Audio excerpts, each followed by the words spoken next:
सब लोग अब सो रहे हैं। पूरा संसार शांत और नरम हो गया है। लाइट्स धीरे हो गई हैं और दिन की आवाजें धीरे धीरे गायब हो गई हैं। लेकिन पगलू पांडा अभी भी जाग रहा है। पगलू पांडा बहुत छोटा है। उसके फ्लफी काले और सफेद फर हैं। उसका गोल चेहरा और बड़ी चमकदार आंखें हैं जो चांद की रोशनी को रिफ्लेक्ट कर रही हैं। उसने अपनी प्यारी छोटी हुडी पहनी है। वो हुडी उसे गर्म और सुरक्षित महसूस कराती है। पगलू धीरे धीरे अपने बिस्तर पर बैठता है। उसके पैर हवा में झूल रहे हैं क्योंकि फर्श तक नहीं पहुंचते।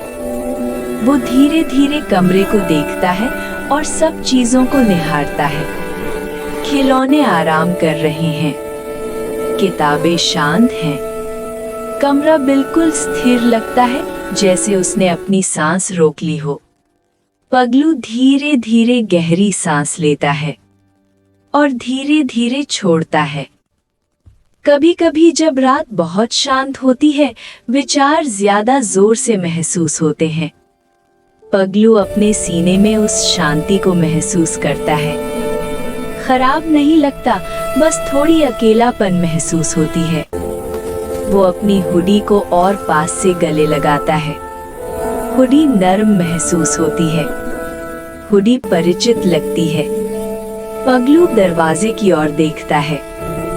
सब लोग सो रहे हैं। कोई कदम नहीं, कोई आवाज नहीं। रात बहुत बड़ी महसूस होती है। धीरे धीरे पगलू बिस्तर से उतरता है। उसके पंजे धीरे से फर्श को छूते हैं।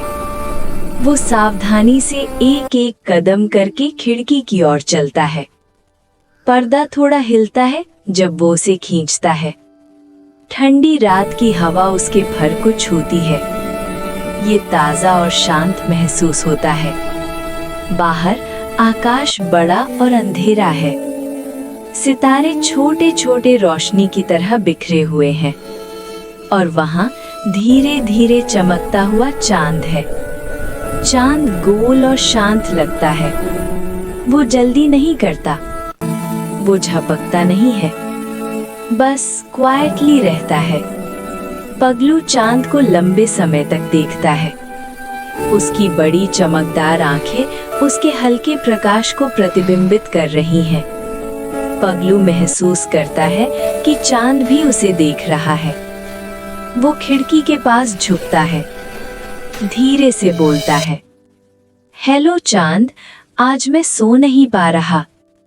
चांद शब्दों में उत्तर नहीं देता, लेकिन वो चमकता रहता है। पगलू को लगता है कि यही काफी है। कभी कभी उत्तर की जरूरत नहीं होती। कभी कभी सिर्फ किसी का साथ होना ही काफी होता है। पगलू अपने दिन के छोटे छोटे मोमेंट्स बताते हैं। धीरे धीरे और शांत आवाज में बोलता है, जैसे पूरी रात सुन रही हो। चांद धीरे धीरे चमकता है। उसकी रोशनी कमरे में फैलती है, फर्श, बिस्तर और पगलू के चेहरे को छूती है। पगलू महसूस करता है कि उसके कंधे आराम कर गए हैं। उसकी सांस धीमी हो गई है।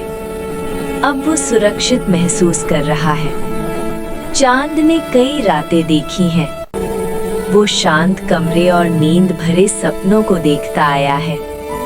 पगलू चांद को ध्यान से देखता है। वो नोटिस करता है कि चांद कितना स्थिर और धैर्यवान है। ये उसे सुरक्षित महसूस कराता है। धन्यवाद कि तुम मेरे साथ रहे चांद, पगलू धीरे से कहता है। पगलू थोड़ी देर और खिड़की के पास बैठा रहता है। वो रात की हल्की आवाजें सुनता है। कुछ भी जल्दी नहीं कर रहा है, कुछ भी जोर से नहीं है। पगलू धीरे से जम्हाई लेता है। उसकी आंखें भारी महसूस होने लगती हैं। वो चांद को आखिरी बार देखता है। वो अभी भी वही है, जैसे पहले था। पगलू वापस बिस्तर की ओर चलता है। चांद की रोशनी उसके पीछे फर्श पर उसके साथ चलती है, जैसे शांत दोस्त। पगलू धीरे धीरे बिस्तर में चढ़ता है। कंबल गर्म और आरामदायक महसूस होता है। पगलू कर्ल होकर आराम से बैठ जाता है। उसकी सांस धीरे और स्थिर हो जाती है। चांद आकाश में देख रहा है, शांत, सुकून भरा। पगलू की आंखें धीरे धीरे बंद हो जाती हैं। वो सुरक्षित है, वो शांत है, वो अकेला नहीं है। रात शांति से चलती रहती है। चांद चमकता रहता है और पगलू पांडा आराम से सो जाता है, गर्माहट और हल्की रोशनी में।